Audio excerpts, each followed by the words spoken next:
Hello বন্ধুরা, তোমরা সবাই কেমন আছো? Good morning. সবাই আশা করি খুব ভালো আছো।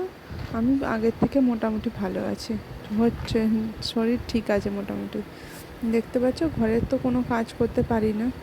কাজ করলে মাথা ঘুরে যাচ্ছে, শরীর খারাপ করছে, আর ডাক্তারে করতে বারণও করেছে। শরীরে প্রচণ্ড পরিমাণ উইকনেস অনেক বেশি আছে, যার জন্য মিষ্টির বাবাই সমস্ত কাজ করে। আর ঘর এমনিতেই হাল খারাপ হয়ে রয়েছে, কোনো রকম শুধু দিন যাপন করার মতো ঘরদোর হয়ে রয়েছে। যাই হোক, আজকে সকালে উঠেছি বলতে তখন বাজে 7:30-8টা বাজে। দেখতে পাচ্ছ মশারিটা পাট করে নিলাম। ঘরের যতটুকু কাজ করার ততটুকুই করি। আবার জানো তো, মশারিটা পাট করতে গেছি, যেহেতু খাটে উঠে পড়েছি, সেহেতু মাথাটা খুব ঘুরে গেছিলো, খুব কষ্ট হচ্ছিলো। মিষ্টির বাবা চিৎকার করছিল, করছিল।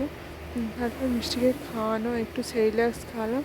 এইটুকু কাজগুলোই করি, বেশি কাজ করতে পারি না। আমার প্রেশারটা জানো তো খুব লো হয়ে গেছে, 64/100 হয়ে গেছে। বুঝতে পারিনি এতটা কী করে কমে গেল। তবে জ্বরটা হওয়ার পর থেকে খুব শরীরটা খারাপ করেছে। তাও ঘরের বাসি ঘরদোর পড়ে রয়েছে, জামা ছাঁট দিয়ে একটু পরিষ্কার করে দিলাম। পরিষ্কার না করলেও ভালো লাগে না ঘরদোর। তারপর মিষ্টির মাছটা বের করে দিলাম, দিয়ে টান করে আনাজটা কাটছিলাম।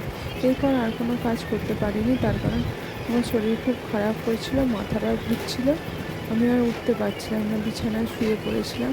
তারপর মিষ্টির বাবাই রান্না সমস্ত কিছু করেছে। তোমরা সবাই কিন্তু খুব সাবধানে থেকো, ভালো থেকো, জ্বরটা যেন না হয়। খুব ভালোভাবে কাটুক পুজোটা।